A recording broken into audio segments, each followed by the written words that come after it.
ठीक है। तो हम लोभ युक्त चित्त पढ़ रहे हैं। लोभ युक्त चित्त में हमने जाना कि लोभ के चित्त 8 प्रकार के हैं, है ना।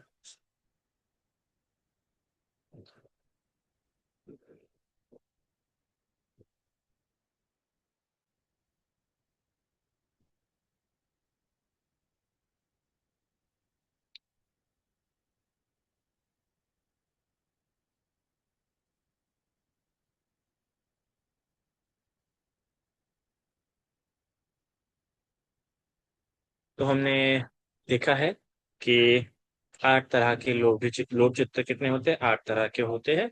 ठीक है। ये हमेशा सोमनस, सोमनस या फिर उपेक्षा वेदना से युक्त होते हैं। फिर साथ में एक तो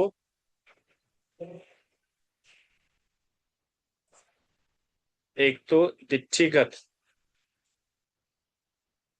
एक तो दिच्छिगत होते हैं, दिच्छिगत संप्रयुक्त होते हैं, या दिच्छिगत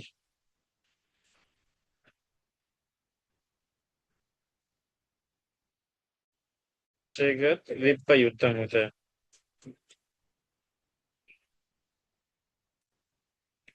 इसके अलावा और क्या होता है?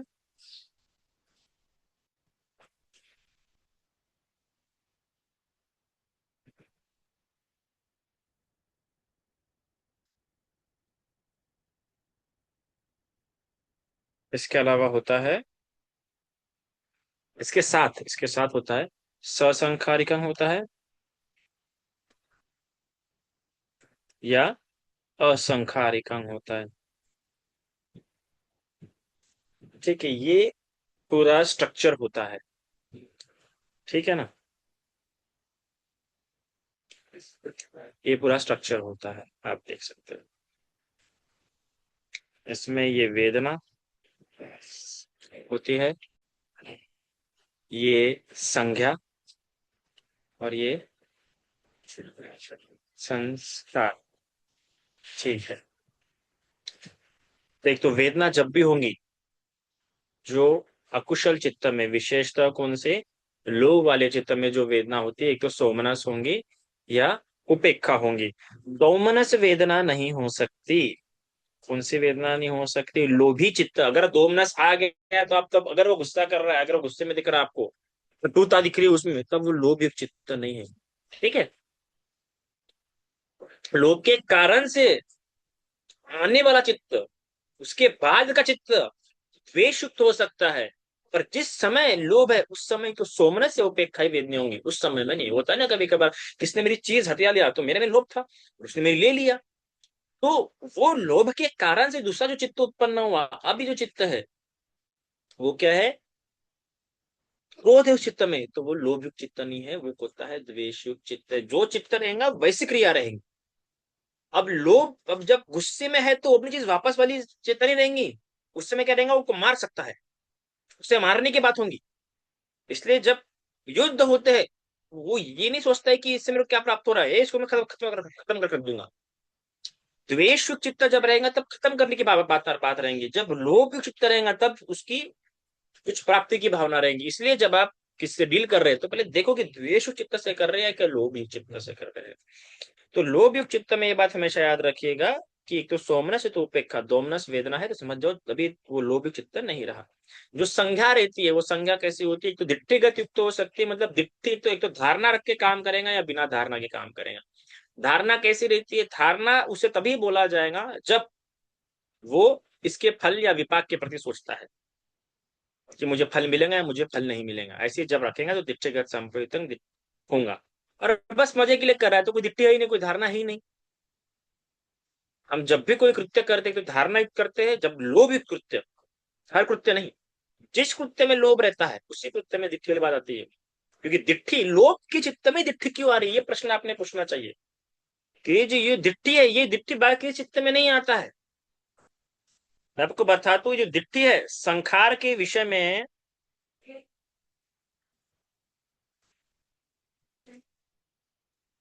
ये जो संखार के विषय में जो संज्ञा है ना, ये जो संज्ञा है हमारी, ये जो संज्ञा है, ये विशेषतः तभी दिट्ठी के रूप में कार्य करती है जब लोभ चित्त की बातें आ जाती है।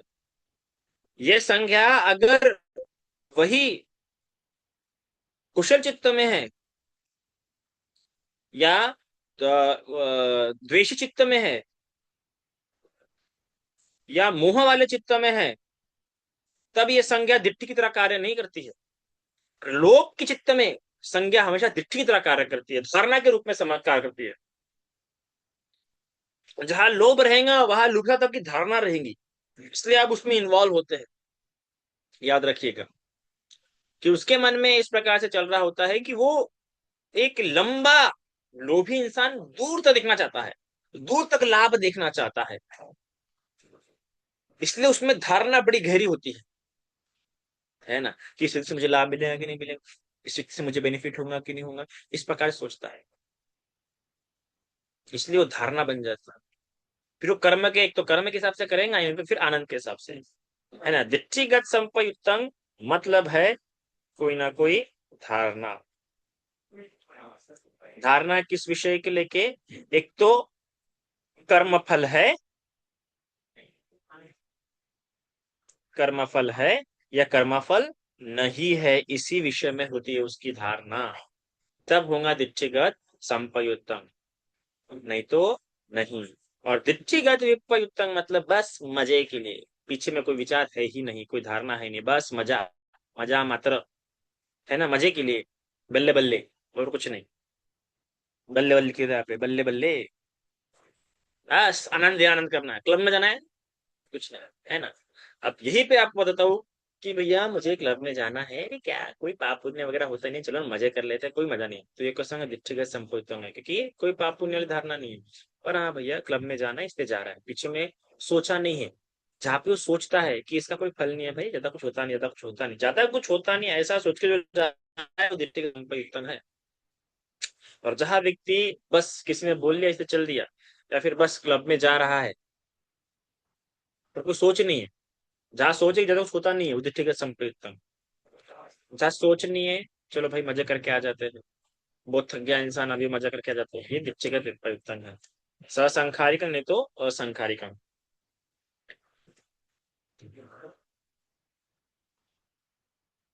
अभी ये बात जान ली हमने। यहाँ पे आपको एक ध्यान देने वाली बात है कि हमने मोह चतुष्क पढ़ा है ना। मोह चतुष्क, मोह चतुष्क में हमने क्या पढ़ा था? चतुष्क मतलब चार, तो मोह चतुष्क में हमने क्या पढ़ा था? किसी को याद नहीं है, चलो फिर से रहेगा। मोह चतुष्क में हमने पढ़ा था कि वहां पे होता है मोह, और क्या होता है? लज्जाहीन, लज्जाहीन, भयहीन, और क्या होता है? चंचल, उद्दच्च।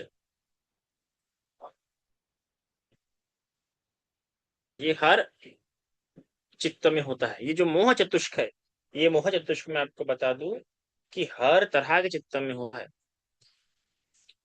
विशेषतः लेकिन अकुशल चित्त में ही होगा। अकुशल हर चित्त में होता है, और कौन सा? अकुशल चित्त तीन ही है, एक तो लोभ, द्वेष और मोह, ये तीनों तरह के चित्त में, फिर लोभ है आठ तरह के, अभी हम दो पढ़ रहे हैं, ठीक है।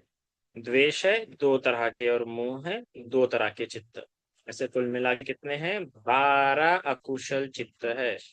इन 12 चित्तों में, हर चित्त में ये मोह चतुष्क, ये वाले चैतसिक, ये चार चैतसिक हर चित्त में पाए जाते हैं। इसलिए कुशल जब अकुशल कर्म करने जा रहा होता है तो उसमें भय नहीं होता, और देख नहीं सोचता है क्या, देखो कोई किसी का रेप करता है, कोई किसी का खून करता है, कोई किसी छेड़छाड़ी करता है, कोई चोरी करता है, डर नहीं है इसलिए कर रहा, डर गया तो नहीं कर पाएगा ना। जिस बच्चे को माँ का डर होता है, पिता का डर होता है, कर पाता है क्या? नहीं, भय होता है, शर्म होती है। इसमें शर्म होती है तो कर्म खुलेआम कर सकता है क्या? चलो खुलेआम लोग छेड़छाड़ते हैं, उसमें शर्म नहीं है, इसलिए, है ना। मोह है, अज्ञानता है, जान नहीं रहा, मैंने आपको बताया था पिछले लेक्चर में, ना जानना ही, एक बार फिर से लेक्चर सुनेगा पीछे वाला, जान नहीं पाता कि मेरी की दुर्गति होंगी, हानि होंगी, तो ये चार चित्त हर चित्त में होगा, चाहे वो मोहित चित्त हो, चाहे वो मोह लोभी चित्त हो, द्वेषुक चित्त हो या मोहित चित्त हो, हर इसमें ये चारों पाए जाएंगे। इसलिए आपको ये पता होना चाहिए। अभी हम विशेषतः लोभ युक्त चित्त पढ़ रहे हैं। अब लोभ के जो चैतसिक होते हैं वो तीन होते हैं, तीन चैतसिक।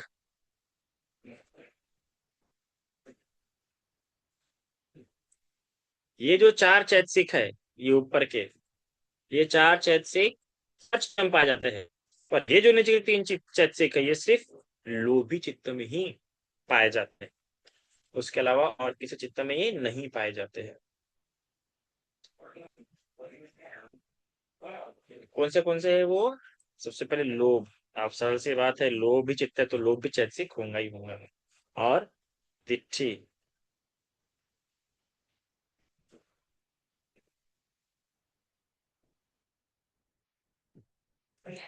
तिथि और माना, मान, ये तीन होंगे। अब याद रखिएगा ये लोभ तो हर चित्त में होगा, लेकिन ये जो दिट्ठी है, ये दिट्ठी सिर्फ दिट्ठीगत संपयुक्तं चित्त में होगा। दिट्ठीगत विपयुक्तं चित्त में क्या होता है? मान होता है। ये दिट्ठी दिट्ठी संयुक्तं में होता है मान, दिट्ठीगत विपयुक्तं चित्त में होता है। दोनों ही अज्ञानता है, पर मान मतलब खुद को श्रेष्ठ मान के करता है। दिच्छिगत विपयुक्तम चित्त में जब भी कोई दिच्छिगत विपयुक्तम चित्त से जब भी कोई कृत्य हो रहा है तो उसमें मान होगा। एक तो खुद को छोटा मानते हुए करेगा, या खुद को दूसरों से श्रेष्ठ मानते हुए करेंगे, या खुद को दूसरे से समान मानते हुए कृत्य करता है, इसे कहते हैं मान। तो इस बात को आप समझिए। अब हम पढ़ेंगे इन तीन चित्त को जो विशेषता है। ठीक है, समझ रहा है? और इसके अलावा दो चैतसिक और हम देख लेते हैं लगे हाथों। कौन से दो चैतसिक और देख लेते हैं? हाथ जा रहा होगा तो आपको देख लीजिए, मेरे से कोई इतना। ठीक है, दो चैतसिक और देख लेते हैं, वो है थीना मिद्धा। थीना प्लस मिद्धा। ये मेरी हिंदी अच्छी लिखी है तो समझ लेना, ठीक है। तो ये जो चित्त है आपका थीना मिद्दा, ये थीना मिद्दा चैतसिक, दो चैतसिक, ये चैतसिक सिर्फ, अब बता दूं मैं, ये चैतसिक हमेशा जहां पे भी ससंखारिक चित्त होंगे ये वहीं पे पा जाते हैं। कौन से चित्त में? ससंखारिक।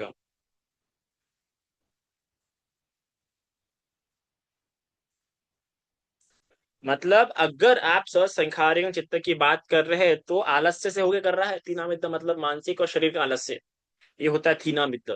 तो इसलिए कहता हूं कि भले खुद के मन से कर रहे होंगे पर आलसी भरे मन से कर रहे होंगे तो वो ससंखारिक चित्त ही होगा। असंखारिक चित्त में थीना मिद्दा नहीं होता है। जो एक्टिव तरीके से किया जा रहा है वो कौन सा है? असंखारिक चित्त। जो एकदम लेजी तरीके से आलस से भरे किया जा रहा है वो है असंखारिक। तो जो आपको जिसने भी सिखाया होगा ऐसा,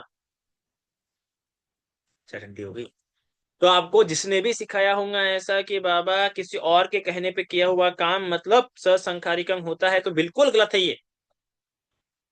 ससंखारिकं उसको बोलते हैं, उस चित्त को बोलते हैं जिसमें आलस्य होता है, करने का मन नहीं होता है फिर भी जबरदस्ती कर रहे हैं, उसे कहते हैं ससंखारिक चित्त।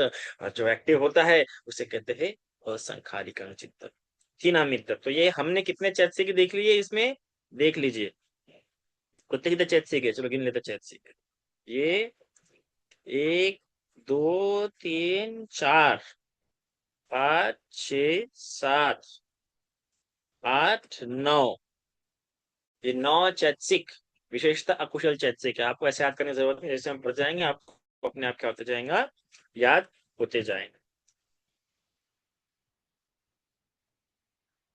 ठीक है, तो हमने ये देख लिया। आपने ये इस बात को फिर समझिए, किस बात को? कि दिच्छिगत विपयुक्तम चित्त में ही दिट्ठी होती है, और दिच्छिगत दिच्छिगत संपयुक्त चित्त में ही दिच्छी होती है, और दिच्छिगत विपयुक्त में क्या होता है? मान होता है। ओके। और असंखारिक असंखारिक चित्त में तो आप जानते हैं पर ससंखारिक चित्त होगा तो वहां पे थीना मिद्दा होगा ही होगा।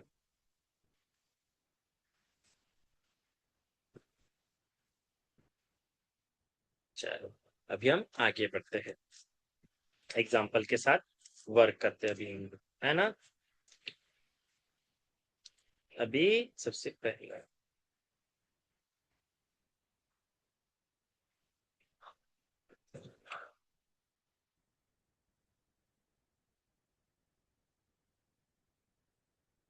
उदाहरण से लेते हैं तो राहुल, ठीक है, राहुल नहीं था, भगवान के पुत्र का नाम है तो अच्छा लगता। मनीष, मनीष ये सोच के, ये सोच के कंपटीशन में कूद गया,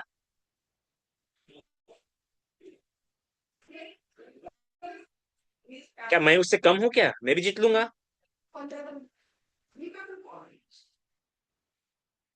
मैं उससे कम हूं क्या, मैं भी जीत जाऊंगा, मैं भी जीत जाऊंगा, जाऊंगा। तो अभी देखिए यहाँ पे कोई धारणा नहीं है कर्म फल को लेके, कर्म फल को लेके धारणा होंगी तभी क्या होगा, दिच्छगत संपयुक्तम होगा। पर यहाँ प्राप्ति का लोभ है कि मैं भी जीत जाऊंगा, भाई लोभ है।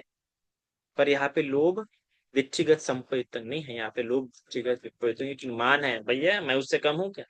जो मान होता है ना, क्या बोलते हैं मान, मान बुद्धिज्म में तीन तरह का होता है, ठीक है। एक ऐसा सोचता है कि भैया मैं कम हूं क्या उससे, अपन बढ़ के उससे, जो अपने आप को सामने वाले व्यक्ति से बढ़ के मानता है ना, मैं बड़ा हूं, मतलब मैं ज्यादा अच्छा हूँ भाई, जो अपने आप को दूसरों से बड़ा मानता हो, को बड़ा मानता हो, वो है अधिमान। एक जो अपने आप को दूसरे समान मानता हो कि भैया मैं भी उससे समान ही इंसान है, मुझे भी पीछे छोड़ रहे, अपने आप को समान मानता हो, अपने श्रेष्ठ व्यक्ति को, श्रेष्ठ को समान मानता है। और तीसरा अपने को दूसरों से छोटा मानता हो, ये भी एक तरह का मान ही है, अपने आप को दूसरों से छोटा मानता हो, इसे कहते हैं हम मान। अभी यहाँ पे एक बात आपको बहुत ध्यान रखने की जरूरत है कि श्रेष्ठ इंसान को लेके ही, मतलब जो उससे श्रेष्ठ है, जो उससे अच्छा है, फिर भी वो ये बात ना मानते हुए अपने आप को एक तो उससे ऊंचा स्थापित करना चाहता है, लोभ है ना, जो अपने आप को किसी और से दूसरों से स्थापित, दूसरों से बड़ा स्थापित करना चाहता है, वो तो खुद का लोभ है ना। और वो व्यक्ति श्रेष्ठ है, ऐसा नहीं किसी भी व्यक्ति का नहीं, समझ रहे वो श्रेष्ठ नहीं है, तो वहां पे वो ज्ञान है, समझ है, उसे बोध है कि भैया वो छोटा है मुझसे। पर जहां पे दूसरा व्यक्ति अपने श्रेष्ठ है, पर इस बात को ना स्वीकार करते हुए खुद के लोभ के चलते अपने आप को उस व्यक्ति से श्रेष्ठ बताने की कोशिश करता है, उसे कहते हैं अधिमान, अपने आप को उसे श्रेष्ठ बताने की कोशिश करा जबकि वो श्रेष्ठ नहीं है, एक वो तरह का। फिर दूसरा, वो आपसे श्रेष्ठ है पर फिर भी आप दूसरों जताना चाहते हैं, अरे मैं उसके बराबर का इंसान हूँ, तो ये होता है समान, अपने आप को समान दोषित, अपने आप को समान बताने का। और दूसरा कि सामने वाला इंसान को उतना श्रेष्ठ ना होने पर भी, थोड़ा सा इंपॉर्टेंट है, सामने वाला व्यक्ति उतना श्रेष्ठ ना होने पर भी अपने आप को उससे छोटा मानता है। यहाँ पे वो दूसरे को श्रेष्ठ समझ रहा है, इसकी अज्ञानता है उसमें, और अपने आप को क्या मान रहा है, छोटा मान रहा है। यहाँ पे भी लोभ है, क्योंकि इसका ज्यादा पैसा होगा, ये सब होगा, इसलिए वो उस पैसे के चलते, उस पैसे के लोभ को चलते अपने आप को देख के वो छोटा मान रहा है। तो ये तीन तरह का मान हम देखते हैं कि अभिधम्मा में देखने के लिए आता है। तो इसलिए यहाँ पे धारणा नहीं है, पर वो अपने आप को क्या मान रहा है, श्रेष्ठ मान रहा है। अब उदाहरण तो ले सकते हैं और कि आप इस प्रकार से सोचते हैं कि बाबा मैं भी जीत लूंगा, मैं उससे कम हूं क्या, तो मैं उससे कम हूँ क्या, तो इसमें क्या वो समान अपने आप को मान रहा है, तो ऐसा चित्त क्या किया होगा, फिर से दिट्ठिगत विपरीतम की किया होगा। जहाँ पे और आप एग्जांपल ले सकते हैं कि मुझे भी करना है, मैं भी वो जीत जाऊंगा, मुझ में भी वो का पोटेंशियल है। ठीक है, यहाँ पे कंपैरिजन नहीं किसी इंसान से, तो यहाँ पे लोभिक चित्त नहीं कह सकते इसको, दिट्ठिगत, इसमें मान नहीं है। समझ रहे आप? जहाँ पे किसी व्यक्ति से कंपैरिजन किया जाता है और उसका कंपैरिजन होके वो चीज प्राप्त करना चाहता है, तब वो लोभ हो जाता है। जहाँ पे व्यक्ति जीतना चाहता है वहां पे वो लोभ नहीं होता है। जहाँ पे कंपैरिजन होके दूसरों की पोटेंशियल को बिना एक्सेप्ट किए, दूसरों के एक्सपर्टीज को बिना आप मानते हुए, दूसरों के प्रभुत्व को बिना मानते हुए, उसकी मेहनत को बिना मानते हुए अपने आप को उसके समान स्थापित करने की कोशिश करते हैं, उससे श्रेष्ठ स्थापित उससे श्रेष्ठ स्थापित करने की कोशिश करते हैं, तब जाके वो मान। तो इसमें किस प्रकार की अज्ञानता है, मानवीय तरह की अज्ञानता ये है, ये जो मोह है, ये जो दिच्छी है, और ये जो मान है, इस तीनों में अज्ञानता है। आप इस तीनों में जानते नहीं है, देखते नहीं है। न देखना और न जानना रहता है यहाँ पे।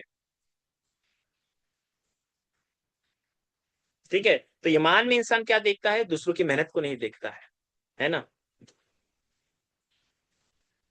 कि मेहनत को नहीं देखता है। ठीक है, दूसरे की एफर्ट्स, टैलेंट को नहीं देखता है, दूसरे की पोटेंशियल को नहीं देखता है, बस अपने आप को उसके बराबर स्थापित करने की कोशिश करता है। अपने आप को दूसरों के सामने में अपने आप को उसके बराबर या उसके समान स्थापित करने की कोशिश करता है, तो वो मान है। या अपने लोग के चलते अपने आप को नीचा मानता है, नीचा स्थापित करने की कोशिश करता है, तो ये मान है। समझे आप? तो ऐसे कई सारे एग्जाम्पल होंगे।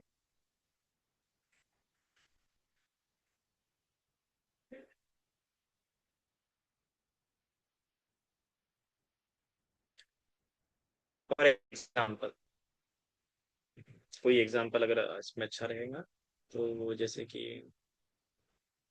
हम्म, एक ऑफिस कल्चर में ले लेते हैं। ऑफिस कल्चर में कई बार होता है कि हमें शिकायत होती है ना। कई बार एक ऑफिस कल्चर हमेशा कंपटीशन, कंपटीशन में हमेशा चांस होते हैं कि आप क्या करें, मान युक्त काम करें। मान होता है, और ये मान मतलब आप क्या करें, दिच्छिगत विपयुक्तम, है ना। मान ही इंसान आस्ते से झुकता नहीं है, याद रखिएगा। मानी इंसान में अहंकार ज्यादा होता है। जहाँ पे दिच्छिगत संपयुक्तम में, यहाँ पे आप देख सकते हैं, दिच्छिगत संपयुक्तम में अहंकार कम हो सकता है, पर दिच्छिगत विपयुक्तम में अहंकार क्या होता है, ज्यादा होता है। झुकता नहीं है आले वो, दिच्छिगत विपयुक्तम की तरह जब कोई कृत्य किया जाता है तो, है ना। तो मान दिच्छिगत विपयुक्तम में होने के कारण से अहंकार पे क्या होता है, ज्यादा होता है। और यही होता है कि भले ही व्यक्ति कर्मकांडों में गिरा हो, क्योंकि दिच्छिगत संपयुक्तम है ना, संपयुक्तम है। अब ऐसा व्यक्ति क्या होता है, कर्म कांड में गिरा होता है, पर इसमें अहंकार मजबूत नहीं होता है। अहंकार इसलिए जल्दी सीखने की इसमें जल्दी क्षमता होता है, इसमें अहंकार नहीं होता, याद रखिएगा।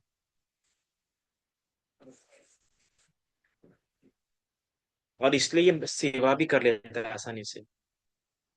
इसलिए देखिए, ऑफिस कल्चर में मैं क्यों उसकी सुनूं, जहाँ पे होता है ना कि मैं क्यों उसकी सुनूं, ये मान है। और इसलिए जो धार्मिक व्यक्ति होते हैं, अरे गुरुदेव पैर पढ़ लेता हूँ तुरंत, क्योंकि उनमें अहंकार नहीं होता, क्योंकि दिट्ठी संपयुक्त में मान काम नहीं रहा, सिर्फ दिट्ठी काम करती है। तो जाके पैर पढ़ लेंगे, जाके झुकाव कर लेगा, साफ सफाई कर लेगा। लेकिन ऑफिस कल्चर में ये मेरा काम थोड़ी है, ये मेरा ये थोड़ी है, मैं क्यों करूँ, लेकिन मान होता है। वही जब कोई इंसान मंदिर में जाता है, तो भैया कोई भी साफ सफाई झाड़ू पोछा तो झाड़ू उठा के साफ सफाई कर लेगा, क्योंकि दिच्छिगत संपयुक्तम होने के कारण से, कर्मकांड की भावना होने के कारण से, धारणा होने के कारण से, दिट्ठी तो पे मान होने के कारण से अहंकार भी नहीं होता। भले ही दिच्छिगत विपयुक्तम में कोई धारणा नहीं है, पर अहंकार ज्यादा होता है। दिच्छिगत संपयुक्तम को कर्मफल समझाना कठिन है ना, सद्धर्म में लाना कठिन है।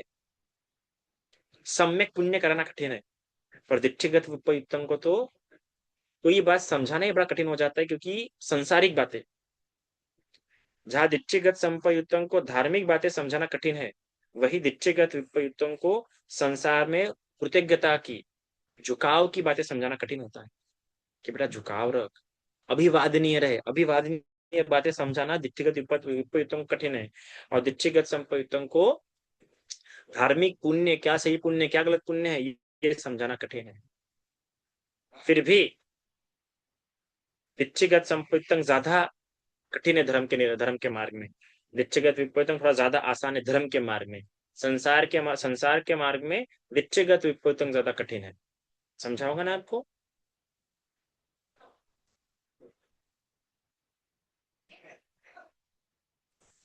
इसलिए किस इंसान के साथ डील कर रहे हैं वो आपको पता होना चाहिए, कौन समझेगा कौन नहीं, कौन धर्म की बात समझ सकता है और कौन संसार की बातें समझ सकता है, पता इन चित्तों से पता लग जाता है। जहाँ दिट्ठिगत विपरीतम संसार की बात आसानी से समझेगा नहीं भाई, दिट्ठिगत संपयुक्तम धर्म की भाषा की अच्छे से समझेगा नहीं, सद्धर्म की, भगवान के धर्म की। दिट्ठिगत संपयुक्तम नहीं समझ सकता भगवान के धर्म की भाषा, हाँ दिट्ठिगत विपरीतम समझ सकता है भगवान के धर्म की भाषा, लोभी होने के बावजूद भी। तो जो कंपटीशन का जो कल्चर होता है वो दिट्ठिगत विपरीतम चित्त से ज्यादा होती है। ऑफिस कल्चर में दिट्ठिगत, ऑफिस में जो होता है ना दिट्ठिगत विपरीतम से तो ज्यादा उत्पन्न होता है। और धर्म में क्या होता है, दिट्ठिगत संपयुक्तम। मंदिरों में जो व्यक्ति काम कर रहे होते हैं, जो मंदिर में दर्शन कर रहे हैं, वैसे मंदिर में अगर आप किसी व्यक्ति से मिलते हैं तो हमेशा दिट्ठिगत संपयुक्तम चित्त से रहेंगे। ऑफिस में किसी व्यक्ति से मिलते हैं तो दिट्ठिगत विपरीतम चित्त से रहता है ज्यादातर।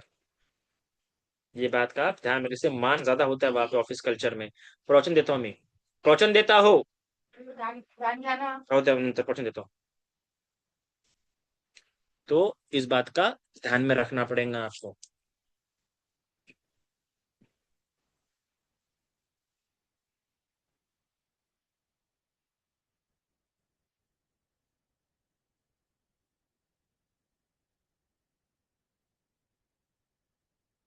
अभी समझ गए आपको, दिट्ठिगत विपरीतम दिट्ठिगत संपयुक्तम।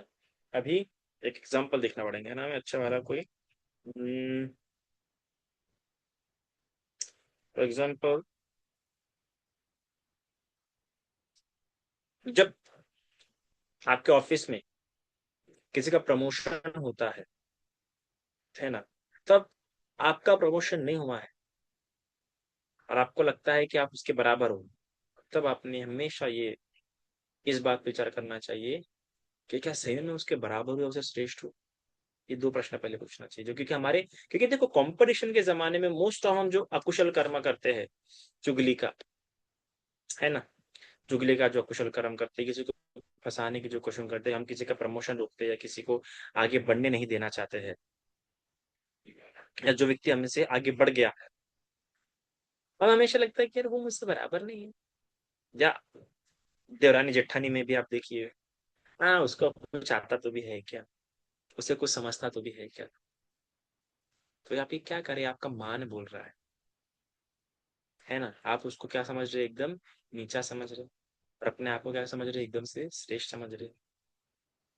कभी कभार आप अपने सास के साथ भी इस प्रकार का व्यवहार कर लेते हैं, बड़ों के साथ भी, कहते हैं ना आजकल वो बड़ा ट्रेंड लगा दिया कि हर एक का सम्मान नहीं करना चाहिए, ऐसा नहीं है। उनको पहले समझ में आएगा, जो सम्मानीय वो सम्मानीय, जो पूजनीय वो पूजनीय है। आपके अनुसार वो वैसा इंसान नहीं होगा, पर आप इसका मतलब ये नहीं कि आप उसके बराबर हो जाते हैं।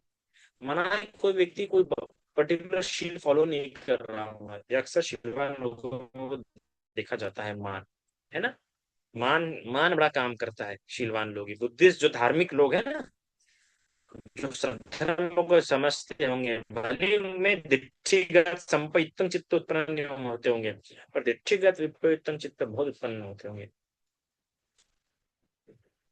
ये जो हम लोग, क्योंकि ऑफकोर्स हम भगवान का सद्धर्म समझते, हमें मिथ्या दुखी नहीं है, तो हमें दिट्ठिगत संपयुक्तम चित्त उत्पन्न नहीं होते, पर हमारा लोभ चित्त हमेशा दिट्ठिगत विपरीतम से होता होगा, क्योंकि हम तुरंत दूसरे के शील देखते हैं, अरे ये शील दुष्शील है, वो दुष्शील है, अरे भैया वो व्यक्ति उस शील में अच्छा नहीं है, पर इसका मतलब ये नहीं होगा कि आप उसके बराबर के जाके हो गए, या आप उससे क्या हो गए, श्रेष्ठ हो गए। आपको ये बात समझनी होगी कि वो किसी एक शील में अच्छा नहीं है तो इसका मतलब ये नहीं कि आप अपने आप को श्रेष्ठ स्थापित स्थापित कर ले। आप इसका मतलब ये नहीं कि अपने चित्त में तुरंत दिट्ठिगत विपरीत चित्त को जगा देते, आपको, इसलिए जब भी किसी को बुरा मान रहे हैं, जब भी किसी को गलत समझ रहे हैं, तो आप समझे हाँ ये बात उनमें अच्छी नहीं है, पर इसका मतलब ये नहीं कि मैं हूं जैसे श्रेष्ठ हो गया। खुद को सेल्फ ऑब्जर्व तुरंत कीजिए, सेल्फ स्पेकुलेशन तुरंत कीजिए कि मैं तो उनको बुरा बोल रहा हूँ, पर इसका मतलब ये नहीं कि वो बुरा हो गया। इसका मतलब ये नहीं, इसलिए कभी मैं भिक्षु के प्रति भी आपको बहुत समझाता हूँ कि ठीक है, आपको कोई भिक्षु अच्छा नहीं लग रहा था, इसका मतलब ये नहीं कि आप भिक्षु श्रेष्ठ हो गए। कई बार होते ना, अरे कई बार मैंने देखा है लोगों को, एक जो सद्धर्म समझ के नहीं होते, वो इस प्रकार डिस्कशन करते हैं। अरे याच्यापेक्षा आम्ही उपासक बरं, आम्ही तरी शिलाचा पालन करतो। जैसे उपासक बोलते हैं ना कि अरे इससे अच्छा तो हम उपासक ही अच्छे, हम तो भी इतने शिलों का पालन करते हो, ये भिक्षु की शिलों का पालन नहीं कर रहे। अरे भैया, आपके शिल अलग है, उनका पातिमोक्ष अलग है। थोड़ा सा क्या आपको गलती दिख गई, आपने अपने आप को उनके बराबर स्थापित कर लिया, या आपने अपने आप को श्रेष्ठ स्थापित कर लिया, तो ये ज्ञान नहीं है, आपके अकुशल चित्त उत्पन्न हो चुका है। लोभ चित्त उत्पन्न हो गया है, जो आप अपने आप को श्रेष्ठ दिखाने की कोशिश कर रहे हैं। और ये व्यक्तिगत विपरीतम चित्त, जिसमें कि मान चैतसिक, ये मान इमोशन आपके अंदर वर्क कर रहा है। ऐसे विचार, ऐसी भावना के बारे में मत दीजिए कि यार हम तो इनसे अच्छा कर लेते हैं, हमसे ये हो जाता है, हमसे हो जाता है। आप अपने आप को स्थापित, आप अविद्या मजबूत कर रहे हैं। आप अपने आप को उनसे बराबर या उनके समान स्थापित करने की कोशिश करें, जब आप ऐसा विचार करते हैं तो यह चैतसिक उस समय होता है। आपको जब भी तुरंत पकड़ लोगी तो मान है मेरे अंदर का बोल रहा है, किसी के कोई शील भाई, एक वर्ग है। आपको ये बात समझनी होगी, भिक्खु वर्ग होता है, भिक्खु नहीं वर्ग होता है, उपासक वर्ग होता है, उपासिका वर्ग होता है। ये संघ भिन्न भिन्न है। भले हम सभी भगवान के श्रावक संघ है, पर हम सभी संघ में भी हम कुछ संघ में भिन्न आते हैं। भगवान के श्रावक संघ होने के बावजूद भी हम भिक्खु संघ में आते हैं, आप उपासक संघ में आते हैं, उपासिका संघ में आते हैं, फिर सामने संघ आते हैं, जो कि मैं फिलहाल अभी हूँ। तो फिर अलग अलग संघ में आते हैं। आप किसी को स्थापित नहीं कर, आप अपने आप को बस किसी की, आपको बात गलत लग रही है, आप अपने आप को उनके समान स्थापित नहीं कर सकते। कई बार डिस्कशन के वक्त मैं देखा है कि अरे हम उपासक इससे अच्छा है, हम उपासक योग्य कर रहे हो, आप बनते हो कि वैसा करे, ऐसे सब बहुत सारे लोग कभी डिस्कशन में करते हैं।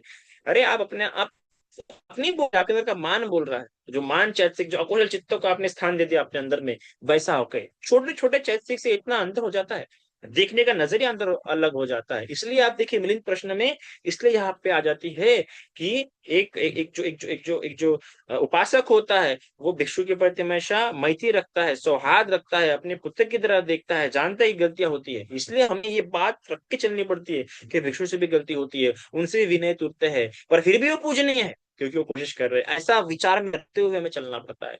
वो भी विश्व जीवन से करके च्युत हो सकते हैं, पर इसका मतलब ये नहीं कि वो अपूजनीय नहीं है।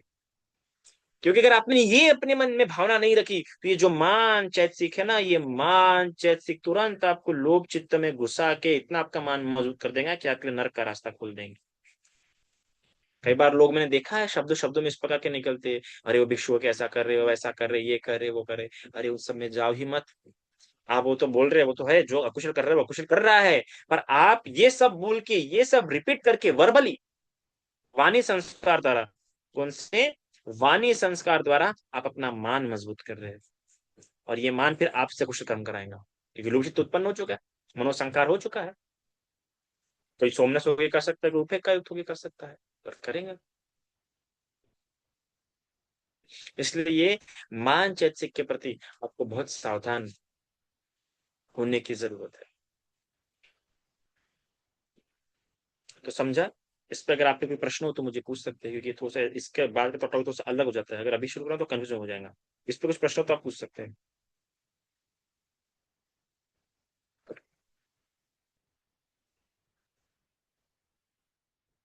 कुछ प्रश्न हो तो पूछिए।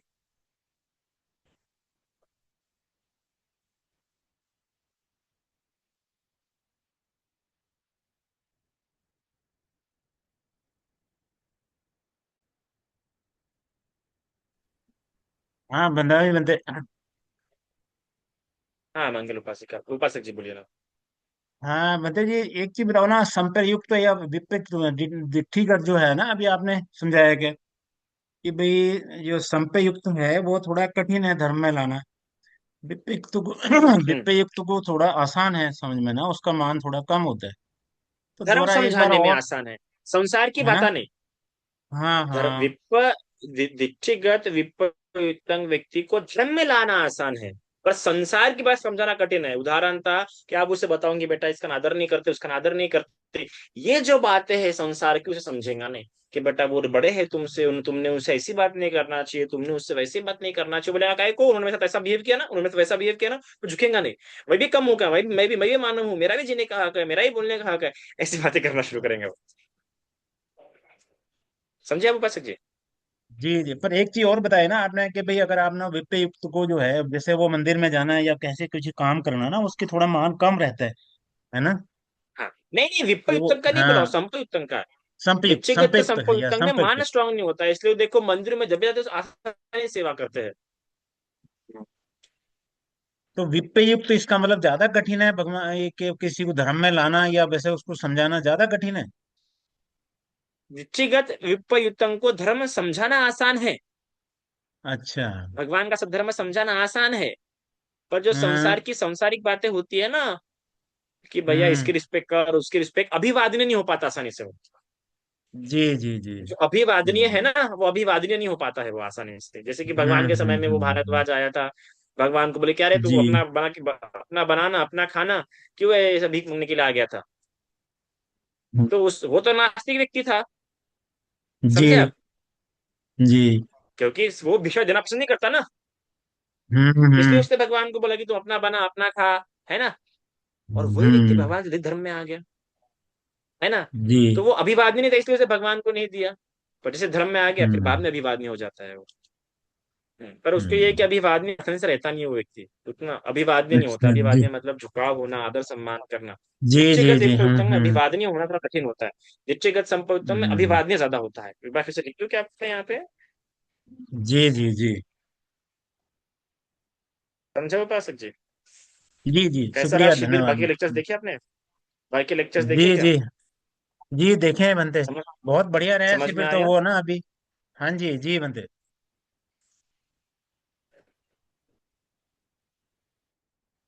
बनते आपसे मुलाकात नहीं हो पाई ना, वो थोड़ा सा आपका वो ना टाइम नहीं था, नहीं तो आपसे मिलने का था, इच्छा थी वहाँ नागपुर में ना।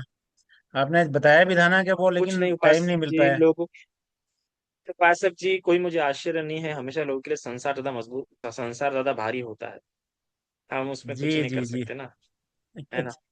संसार हमेशा से भारी होता है, और पुण्य चाहिए होते हैं ना विश्व से मिलने के लिए। जी जी जी जी। जी बनते। हम्म। व्यक्तिगत बंदा में अभिवाद। बनते जी। हेलो, एक चीज और बंदा में बता बनते सकते जी। हैं। मेरा सवाल मैं पूछ सकती हूँ। ये संपयुक्त और शायद वित्तयुक्त से कनेक्टेड होगा। मैं श्योर नहीं हूँ, मैं आपसे पूछ रही हूँ लेकिन। तो आप मुझे सुन पा रहे हैं? हाँ, मैं सुन पा रहा हाँ। तो जैसे हमें पानातिपाता जब हम बोलते हैं, तो पानातिपाता में सभी कीड़े मकोड़े या जो भी हैं सबके लिए मंगल मैत्री होनी ही चाहिए। लेकिन कभी कभी ऐसा होता है कि जब हम घर में काम करते हैं, तो मजबूरन हमको ये जो कीड़े मकोड़े हैं उनको थोड़ा सा पेस्टिसाइड्स करना पड़ता है, या कभी कभी मर भी जाते हैं हाथ से। तो हम जानते हैं कि हमें नहीं करना चाहिए, हर रोज हम शील पालन की ये भी लेते हैं, पंचशील ले लेते हैं, लेकिन ये कभी कभी हो जाता है। तो असंखारिक चित्त होने के बावजूद फिर वो ससंखारिक बन जाता है फैमिली की वजह से।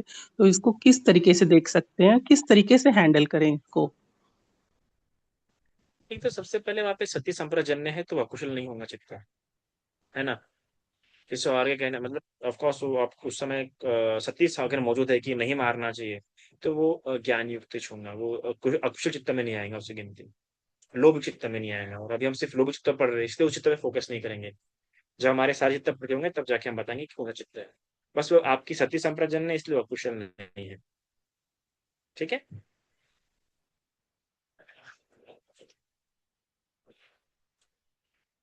नेक्स्ट।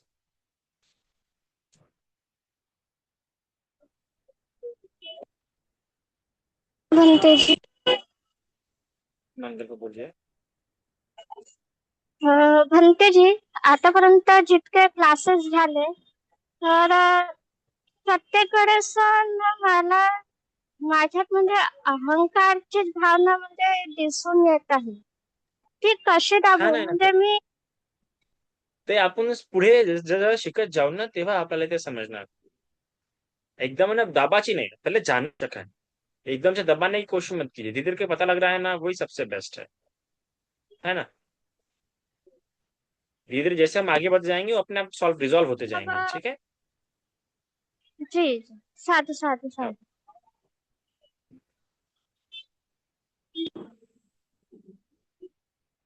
नहीं बंदे जी,